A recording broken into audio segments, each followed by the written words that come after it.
Muy buenas noches, gracias por la sintonía. Bueno, hoy tenemos un programa muy especial. Está con nosotros Christine Falk, alguna vez ya conversamos con ella. Es investigadora de la Universidad de Duke en Estados Unidos. Ella es antropóloga, es especialista en temas energéticos. Hola Christine, ¿cómo estás? Muy bien, ¿cómo está? ¿Todo bien acá? Bueno, le quiero contar a la gente que Christine está quedándose en Paraguay, tiene un sabático y tiene varios proyectos de investigación que los va a hacer desde Paraguay. Bueno, caramba, esto es nuevo y además hay estudiantes de Duke que van a venir a trabajar contigo. Hay 8 estudiantes de Duke que están haciendo sus maletas ahora mismo para venir la semana que viene. Van a estar acá haciendo investigación y pasantías en unas organizaciones fascinantes paraguayas. Van a tocar el tema de desarrollo sostenible y sustentable. Entonces, desarrollo de emprendimientos, pero también en intervenciones sociales, etcétera. ¿Y por qué el interés en Paraguay? Bueno, porque Paraguay es fascinante, aunque la gente en Paraguay no cree eso. Es fascinante este país. Hay una sensación por parte de la historia del trabajo que hemos hecho en la Universidad de Duke, que no es la primera vez que estamos trayendo alumnos de la Universidad de Duke para hacer investigaciones acá. La historia de investigaciones acá en Duke muestra a los alumnos que si trabajan duro, pueden tener un impacto. Y no hay nada más grato que sentir que lo que uno está haciendo puede ser una ayuda. Entonces están fascinados con el tema de Paraguay. Energía, desarrollo, la política energética, etcétera. Y el tema principal es ese, energía. Sí, el tema principal es calidad de desarrollo y calidad de vida en Paraguay y cómo aprovechar de los recursos que Paraguay tiene. Y obviamente hay recursos energéticos acá que son bastante importantes, no solamente para Paraguay, sino para la región. Y no solamente estoy hablando de Itaipú, también estoy hablando de Yacyretá y la potencia de Paraguay.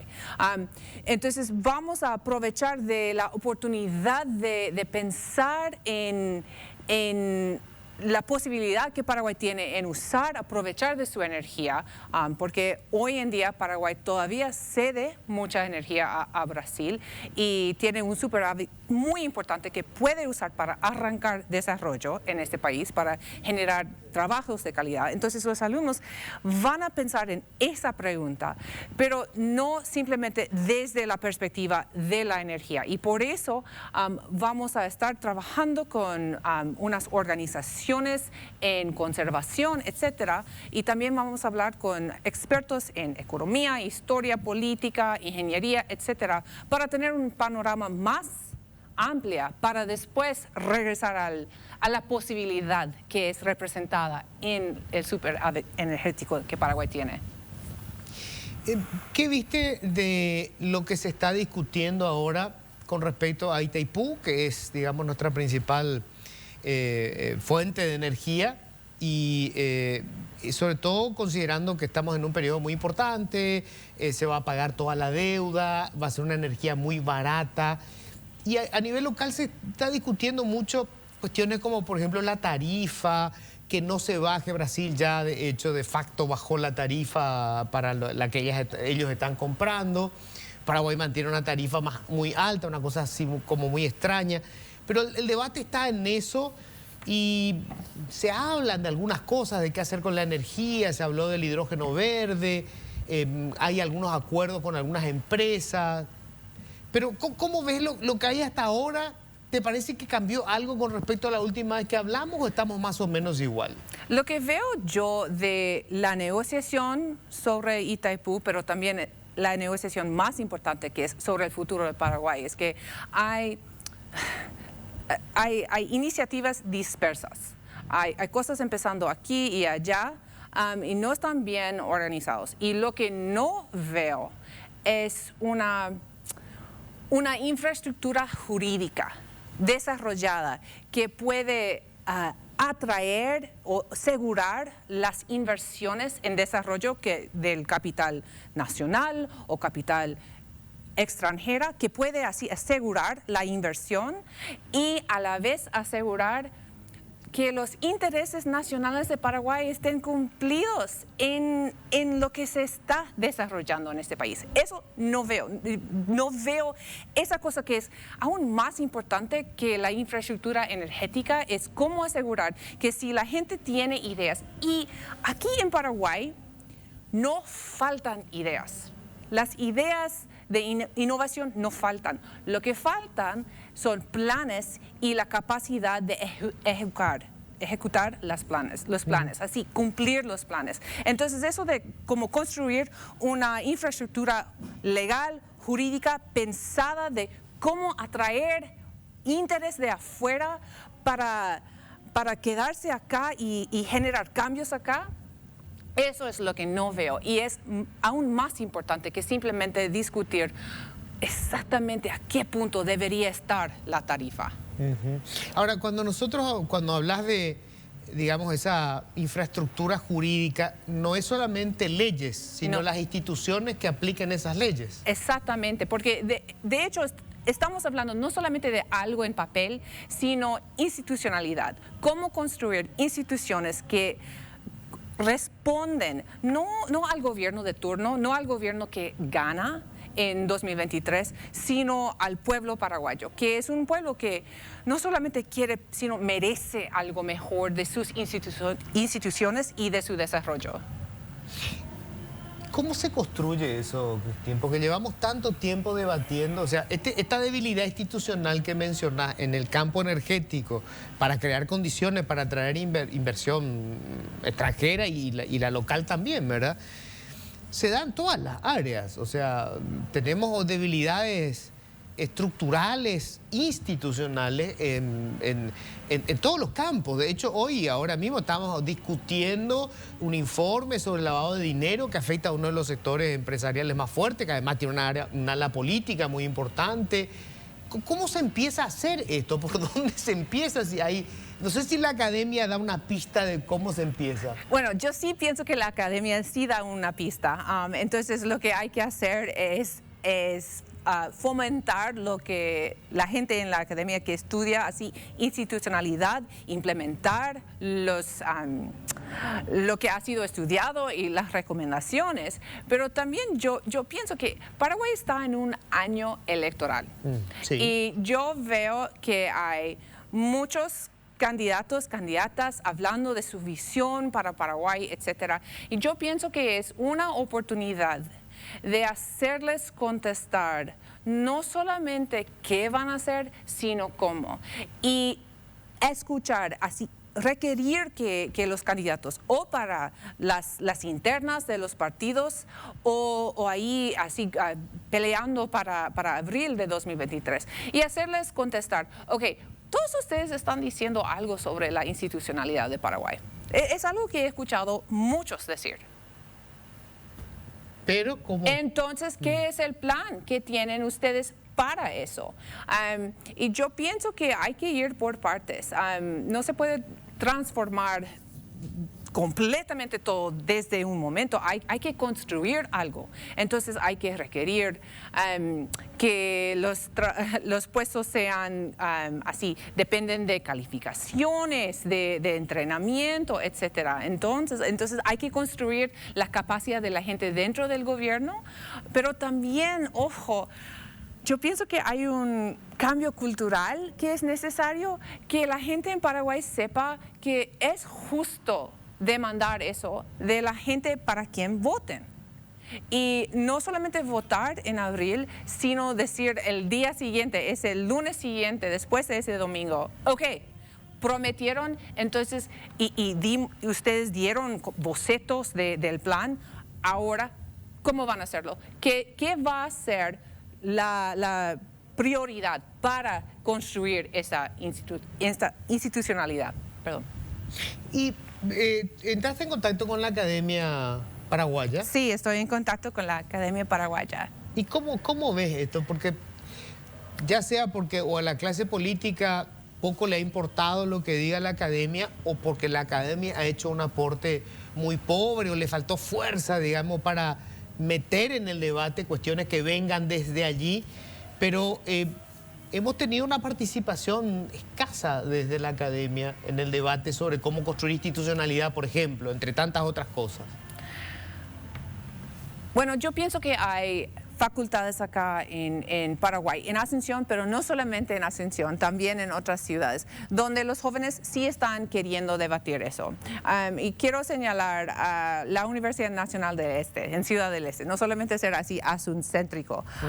Yo estaba allá en diciembre y los jóvenes en esa universidad lo que hicieron era crear algo que es nuevo, que yo pienso que no existe en todo el país. Y eso es un laboratorio, observatorio de relaciones bilaterales Paraguay-Brasil.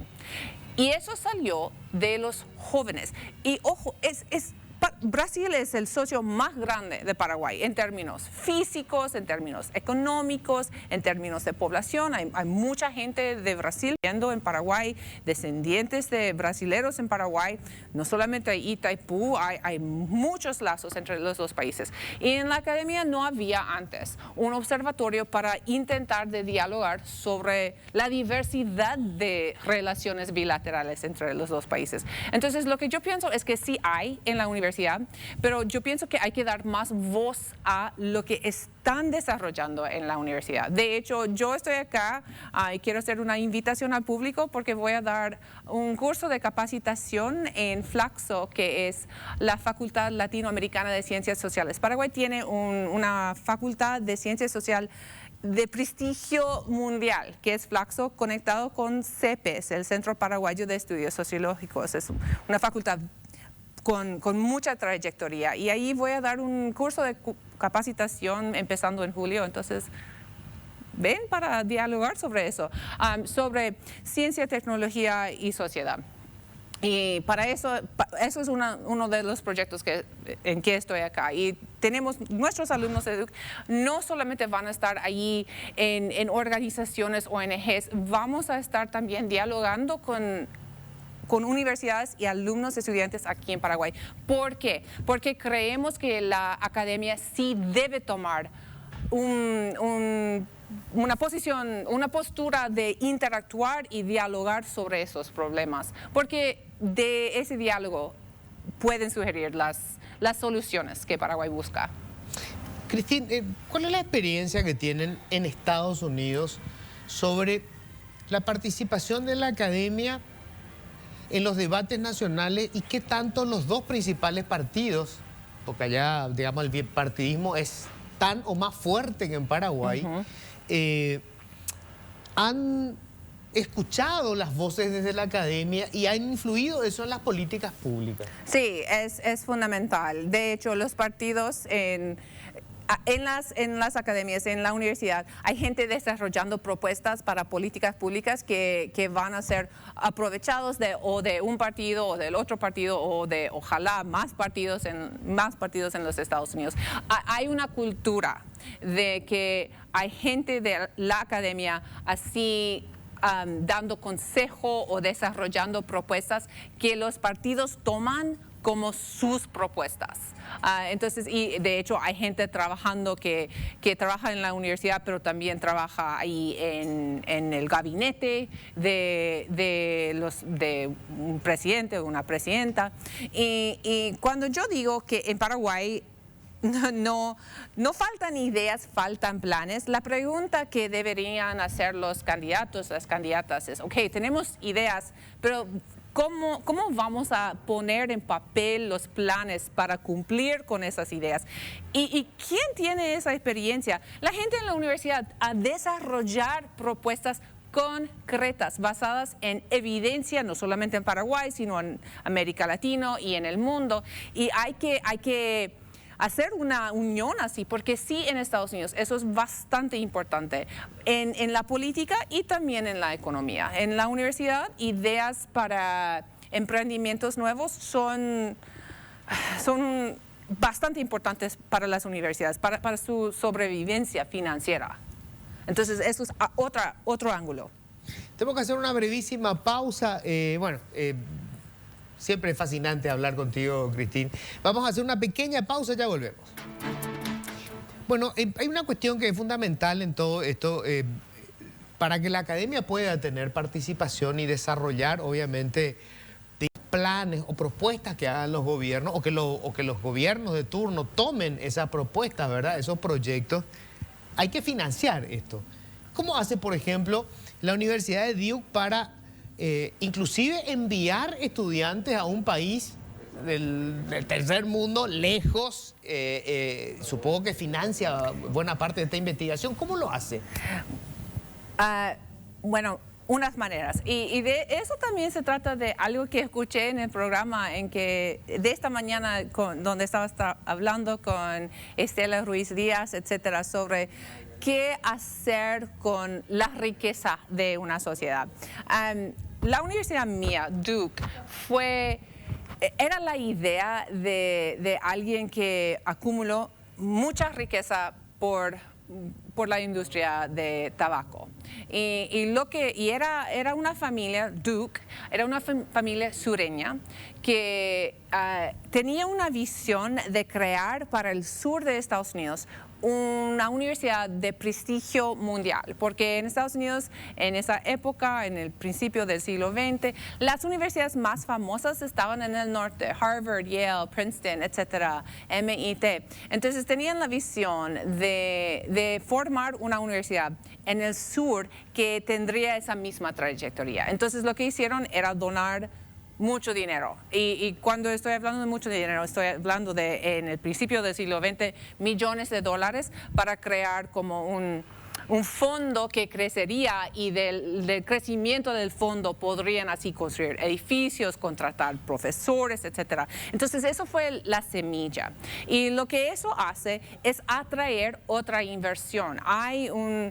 Obviamente el gobierno tiene parte, entonces estoy hablando de que es algo del sector privado, pero también algo del gobierno. El gobierno también da fondos como CONACYT acá para aportar investigaciones, y el gobierno tiene comités de gente que es académicas, que tiene doctorados en sus áreas, que evalúan propuestas y dan fondos para eso. Entonces esos fondos también dan para construir laboratorios donde la gente puede hacer, yo no sé, así lasers y muchas cosas así. Entonces es una unión entre el sector privado y el sector, así el gobierno también, con una visión de largo plazo, dándose cuenta de que si queremos estar listos para el futuro, hay que invertir hoy. Y también hay fondos de empresas, entonces no solamente de familias, que donan bastante bien para empezar centros de estudio. De hecho, en la universidad mía tenemos centros de estudios sobre América Latina, sobre el Medio Oriente, sobre Asia, etcétera, sobre África. Tenemos centros de estudios y hay gente estudiando arte, cultura, historia, economía, política, etcétera. Y a veces recibimos visitantes de otras partes del mundo, así para desarrollar ideas. Entonces eso es algo bastante importante. Quise mencionar, estoy acá por una beca del Carnegie Corporation, Andrew Carnegie, que era un emprendedor que trabajó en acero hace 100 años, murió, y lo que él hizo con su dinero, y escribió sobre eso en un libro que se llama The Gospel of Wealth, como el espíritu de la riqueza. Escribió que lo que había que hacer con la riqueza era devolverla a la sociedad. Entonces, ¿qué hizo él con su dinero? Todas las bibliotecas públicas en la ciudad de Nueva York eran pagadas por él. Él empezó una universidad que se llama Carnegie Mellon, que es mucho de tecnología, etcétera, que no está en la ciudad de Nueva York. Obviamente Carnegie Hall, entonces cultura, arte, música, donaron. Y también fundó algo que se llama The Carnegie Corporation, que parece una corporación, pero es más sin fines de lucro, que todavía está donando mucho dinero para hacer investigación en todo el mundo. Eso es lo que Carnegie pensó que tenía que hacer con su riqueza. ¿Por qué? Porque su riqueza era como un acto de fe entre la gente que compró sus productos y él. Entonces, su filosofía era redonar, o no donar, así devolver a la gente. Exactamente, era devolver a la gente y a la sociedad. Entonces eso es lo que también hay que hacer acá. Hay una perspectiva a veces de que si gano algo acá yo no comparto, aunque yo sí digo que la gente es muy generosa en Paraguay y eso hemos visto en las ollas populares. Paraguay sobrevivió a la pandemia por la generosidad de su pueblo, pero la generosidad de gente que no tiene mucho no es suficiente para construir, para tomar el próximo paso, que es algo más grande. En América Latina, ¿viste algunos países o conoces algunos países que hayan empezado a tomar ese rumbo? O sea, que los sectores más favorecidos buscan retribuir, digamos, en algo a la sociedad que le generó de alguna manera esa riqueza. Algo que pienso que es un ejemplo muy interesante es el ejemplo de lo que está pasando en Colombia. Colombia ha pasado por unas décadas de una guerra muy difícil, como ustedes saben. Pero lo que Colombia también sabe o ha puesto en su enfoque es que hay que construir para la clase media en Colombia. Entonces, en vez de pensar en productos muy baratos para la gente que no tiene muchos recursos o productos para gente que puede puede pagar como $2,000 al mes por un auto. Hay una cantidad de gente en el medio que tiene el deseo de consumir bien o mejor, pero no hay productos hechos allá o no hay servicios para esas personas. Entonces hay como un empuje a desarrollar compañías, APPs, emprendimientos, etcétera, que son para ese grupo. Y eso ha dado como un dinamismo a la economía, porque ahí, entonces la gente de Duke va a Colombia después de graduarse porque es un país muy interesante donde emprender o donde trabajar en consultorías, porque uno puede formar negocios que son fascinantes y nuevos para Colombia, para América Latina y para el mundo. Entonces yo pienso que aunque no hemos visto necesariamente a alguien en Colombia donando $7 millones, aunque que sepa yo, sí vemos gente donando la cosa más importante, dando la cosa más importante, que es su creatividad, y quedándose en su país, porque hay una posibilidad de emprender allá, no solamente estudiando en Estados Unidos y después buscando cómo no regresar a su país. Qué interesante, ¿no? Yeah. Yo desconocía esto de Colombia que estabas diciendo. Y algo de eso se puede replicar en Paraguay, porque nosotros tenemos una clase media bastante reducida, o sea, tenemos una clase, digamos, una clase alta minoritaria, como pasa en casi todos los lugares, ¿verdad? Una clase media que se fue achicando y una clase de escasos recursos que está sobre todo en el sector de la informalidad y que es hoy la mayoría de la población. Cerca del 45% de la población está ahí, clase media baja y pobreza. Por eso di el ejemplo de Colombia, para no dar como un ejemplo de como Noruega o Finlandia. Hay que buscar ejemplos de países que tienen mucho en común con Paraguay. Y Colombia también tiene esa, como parte de América Latina. América Latina no es la región más pobre en el mundo, no es la región más desigual. Correcto. En el mundo. Y Colombia forma parte de eso. Entonces Colombia se dio cuenta de para su futuro, cómo salir de una guerra civil como sufrieron. ¿Cómo hacer eso? Es construir algo nuevo. No solamente mirar al pasado, aunque eso también es importante, pero también dar infraestructura legal que protege inversión. Entonces la gente piensa, si invierto en Colombia, las reglas no van a cambiar después de invertir en Colombia, va a estar estable, porque Colombia decidió, era una decisión no solamente del gobierno, no solamente del sector privado, sino de la gente que dijo, estamos hartos, estamos cansados, queremos una Colombia nueva. Y así se formó. Y eso también es posible acá en Paraguay. Yo estoy fascinada con la historia de Paraguay. Fascinada, fascinada, fascinada. Esta mañana yo pasé por Recoleta para ver la tumba de un héroe de Paraguay. Su nombre es Benjamín Aceval.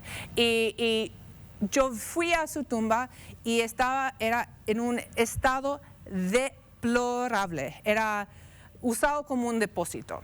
Y yo fui a su tumba para ver para preguntar no solamente el estado de su tumba, sino por qué no está en el panteón de los héroes. Y yo supe de Benjamín Aceval, y quizás el público ya sabe todo, pero yo supe de Benjamín Aceval por un tesis de un alumno de Duke, que no es paraguayo, que escribió sobre el laudo Ayes. Y su tesis es una tesis de historia, donde analizó todo del laudo Ayes. Y de hecho él ha ganado una beca de Fulbright y va a venir a Paraguay en agosto. Su nombre es Austin Connors. Entonces, ojo, viene otro.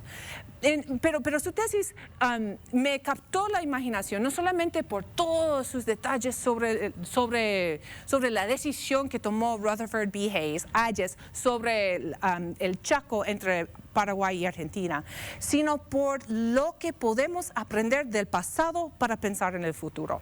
Y hay lecciones en la historia de Benjamín Aceval para Paraguay para 2023 y también para lo que estamos hablando de cómo fortalecer las instituciones, cómo redirigir el futuro de Paraguay. Porque Benjamín Aceval lo que hizo, él era el hermano menor el presidente Emilio Aceval. Unos años después era presidente.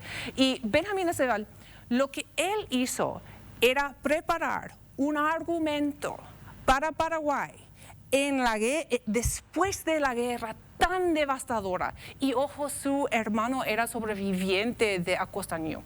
Entonces, él tenía en su familia conocimiento fundamental de la devastación de Paraguay. Y lo que él hizo era preparar un argumento tan contundente que ganó al argentino y Paraguay ganó a Argentina en esa disputa, aunque Paraguay estaba destrozado. ¿Y cómo fue eso? Bueno, Benjamín Aceval preparó, no solamente entendió todo lo que iba a hacer el argentino, porque había estudiado en Argentina, entonces conocía todos los abogados en Argentina, sino cuando vino a los Estados Unidos, Paraguay envió su mejor persona para pelear y luchar, y él sabía que no estaba peleando simplemente por algo en papel, estaba defendiendo su país. Y con una preparación brutal, fue a Estados Unidos y trabajó a full. Y lo que hizo es algo que el argentino no hizo. Él hizo que los documentos sobre el argumento de Paraguay eran traducidos a inglés para llegar al público, a su público, que era el presidente de Estados Unidos, y el Congreso también estaba pensando en todo eso. Y los argentinos tuvieron lindas fiestas. Pero no hicieron el trabajo. El paraguayo hizo el trabajo. ¿Qué pasó? Estados Unidos decidió por Paraguay. Esa es la historia real de Paraguay. No estoy inventando, y era algo hermoso leer lo que descubrió ese alumno de Duke, que no es paraguayo, sobre el laudo Ayes, conectando a Estados Unidos con Paraguay y Argentina, leyendo los documentos originales, ahí trayendo los documentos. Yo pienso que hay lecciones en eso para Paraguay, para su futuro. Primero, es posible. Es posible, la historia dice eso. Pero también hay que planear y cumplir con los planes. Yo pienso que él es un héroe. Cristín, acabo de descubrir a Benjamín Aceval con lo que estás contando. Te cuento que es un desconocido para la mayoría de nosotros. No, es un héroe. Es una localidad, Benjamín Aceval. No, cuando uno lee lo que él hizo, es como, wow, ese tipo estudió Derecho en Argentina. Y lo que hizo el presidente en ese entonces, en 1877, 78, era pensar, ¿quién tengo yo que entiende los argentinos? ¿Quién tengo yo que entiende nosotros? Y Benjamín Aceval era como el canciller, entonces aceptó un puesto menor, para ser embajador a Estados Unidos o cónsul de Estados Unidos. Entonces él se achicó su posición para venir acá y trabajar acá, traducir, costó dinero para traducir los documentos, están disponibles, he visto, es fascinante ver lo que hizo él y saber que era el esfuerzo de él, sabiendo que Paraguay estaba defendiendo no solamente el Chaco, sino su nación después de la guerra. Estamos hablando en los años 70, 1870, y logró eso. Y yo pienso que es un héroe del país, es un ejemplo de diplomacia inteligente, visión del futuro, entendimiento de su país, y Paraguay puede, pero hay que hacerlo, hay que enviar Benjamín Aceval. Tengo que hacer una breve pausa. Bueno, fascinante lo que nos está contando Cristín. Breve pausa, ya volvemos. Bueno, estamos con Cristín Folk, que es un placer escuchar a una académica del peso que tiene ella y tan fascinada con la historia de Paraguay. Cristín, nosotros tenemos una negociación parecida a lo que fue aquella negociación que llevó adelante Benjamín Aceval, porque tenemos que definir el futuro de nuestras 2 hidroeléctricas y sobre todo lo que vamos a hacer con eso, ¿verdad? Con ese capital que probablemente es el capital más importante que tiene hoy el país. ¿Paraguay tiene un Benjamín Aceval? Sí, hay Benjamín Acevales en este país. Son los jóvenes de Paraguay. Son los jóvenes que han estudiado en otros países, que han estudiado en Brasil, en Argentina, como Benjamín Aceval estudió en Argentina, o Estados Unidos, o Singapur, o Taiwán, o todo el mundo. Los jóvenes que ya saben cómo funcionan las cosas afuera, que están acá y no están aprovechados porque no hay una infraestructura para involucrarlos. Entonces yo pienso que sí hay, pero hay que romper la estructura, la manera en que las cosas han sido hechas en este país, que es nosotros los grandes, que yo bien soy grande, aunque quizás tiño mi cabello y no parezco tan grande, pero soy grande. Los jóvenes tienen ideas y he escuchado jóvenes de todos los colores, todos los partidos que tienen visiones bastante interesantes para su país. Entonces yo pienso que hay que dar más espacio para ellos, para definir la Asociación Rural Paraguaya, la ARP joven, brillante, UIP joven, brillante, los jóvenes en los partidos, brillante, los jóvenes en las universidades, brillantes.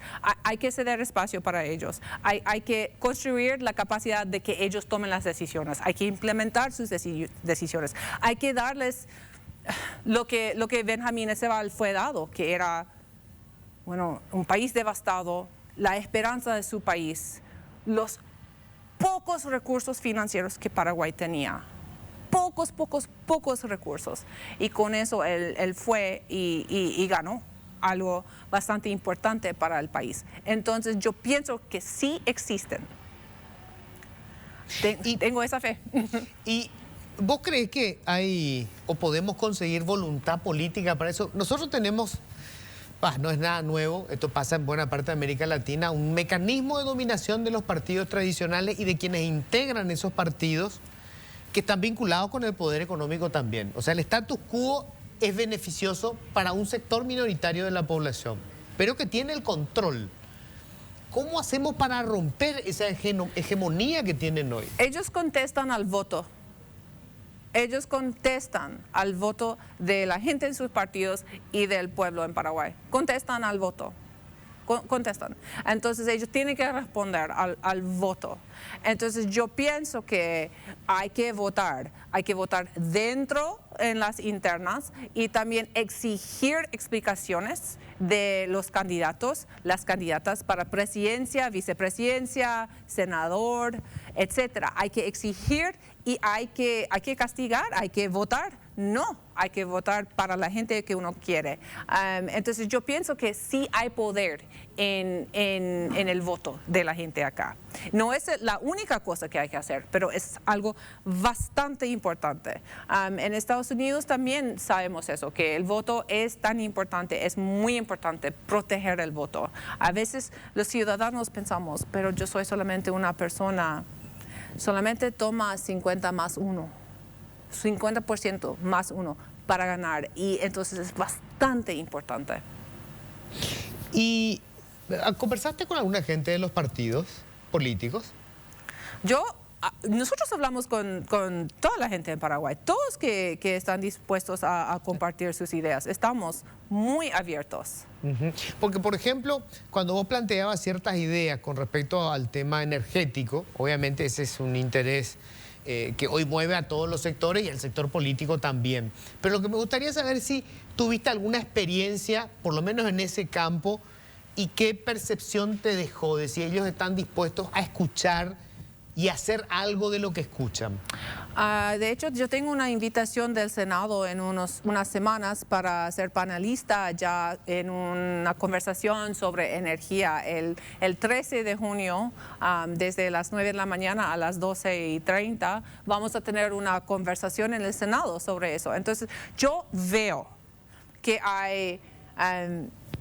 yo digo eso no porque suena como correcto decir eso. Yo he visto gente de todos los partidos fascinados y fascinadas con la posibilidad de un Paraguay nuevo.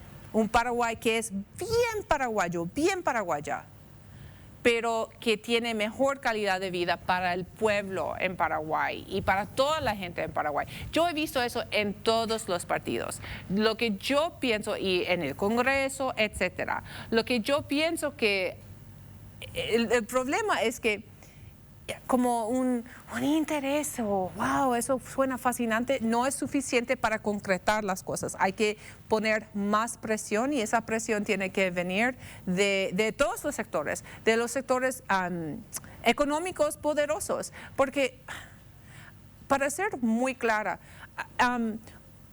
no les conviene a los poderes económicos tener un país desigual y pobre. No les conviene, porque la gente acá no puede consumir los productos.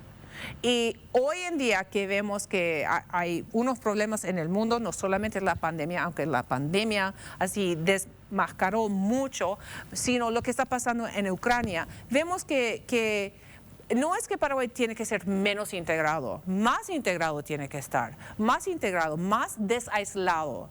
Pero la manera de hacerlo es producir cosas que valen la pena acá y hacer que la gente aquí puede consumir, porque eso es más estabilidad para todos. Entonces hay que los empresarios y empresarias que están escuchando, hay que poner presión. Los jóvenes que piensan, bueno, tengo 18, ¿debo votar? Sí, deben votar. Todos los sectores deben poner su presión. Porque sí he visto interés, pero un chin de interés no es suficiente. Ideas sobran en Paraguay. Planes, qué hacer y cómo hacer y forzar de hacer eso es lo que falta en este país. Siempre insistimos en que, más que la corrupción que hay, tenemos un problema de falta de gestión o de malas gestiones, como que el músculo del Estado no se construyó para ejecutar políticas públicas, sino como parte de un botín político. O sea, aunque quieran hacerlo, parece que la herramienta no funciona. Entonces, este es el momento de cambiar eso. Están en un año electoral. Y he visto debates en muchos canales acá. Entonces, esos debates son muy interesantes. Ustedes de la prensa están haciendo preguntas muy... wow, preguntas a veces que queman. Ustedes dicen cosas que llegan al corazón del tema. Veo eso, he visto eso. Tienen que mantener esa presión. Tienen que mantener esa presión. Y la ciudadanía tiene que ser organizada para también poner más fuego y más presión en los candidatos, las candidatas. Porque ese es el momento donde, Paraguay sabe que sus instituciones son débiles. Antes eso no costó vida. En la pandemia costó vidas. Todos nosotros en Paraguay, yo también, que yo no soy ciudadana paraguaya, pero estoy muy conectada con el país. Yo perdí a alguien en la pandemia en Paraguay. Todos sabemos, y no era necesario eso. No era necesario. Entonces, esa memoria no tiene que ser así perdida. Hay que decir, está costando vidas de gente muy humilde, con pocos recursos, hasta los más ricos perdieron sus vidas. O en la violencia que estamos viviendo y viendo hoy, o en la pandemia, y hay que cobrar eso a la clase política, no en el sentido de enojo, sino decir, hey, estamos hartos. Decinos, ¿qué querés hacer y cómo? Y yo pienso que no hay que perder eso y que se puede cambiar Paraguay. Se puede. Estoy convencida de eso. Benjamín Acebal ganó. Dios mío, después de la guerra de la Triple Alianza, su hermano sobreviviente de Acostaño, él logró algo y ahora lo que pasó después, ustedes tienen que leer la tesis de mi alumno Austin Connors, es disponible en internet, está en inglés, pero viene acá, entonces ustedes deben así hacerle preguntas sobre lo que él vio, porque es impresionante que un país en un estado peor que el estado ahora pudo lograr algo así. Requiere organización y gente capacitada en los lugares correctos con la capacidad de tomar decisiones. ¿Te enamoraste de Paraguay? Sí, es un país fascinante. Como he dicho, yo estoy fascinada con la historia de Paraguay. Estoy escribiendo ahora un libro sobre yerba mate. Te dije, tengo varios proyectos. Sí. Estoy en un capítulo más histórico, pero voy a también ir a las cosas más actuales. Y es fascinante ver la independencia de Paraguay, estoy hablando de la época de Francia, etcétera, etcétera, y ver que aún en esa época Paraguay tenía una identidad cultural distinta a Argentina, que estaba un poco en negación sobre eso. Pensaron, no, todos somos nosotros, son gauchos como nosotros, etcétera. Pero Paraguay tenía no es solamente en el idioma de guaraní, sino todo una particularidad, una identidad única y una unidad cultural o una diversidad cultural que estaba así unida, que es fascinante, fascinante. Eso me ha fascinado. Cristín, un placer realmente conversar Siempre contigo y no sé, se genera una sensación de, la palabra es apropiada, patriotismo, escuchándole a una extranjera y académica hablando de lo que podemos hacer. Gracias, Cristín. Igualmente, gracias a todos. Bueno, nosotros nos vamos, ojalá lo hayan disfrutado como yo lo disfruté, que tengan un feliz resto de jornada.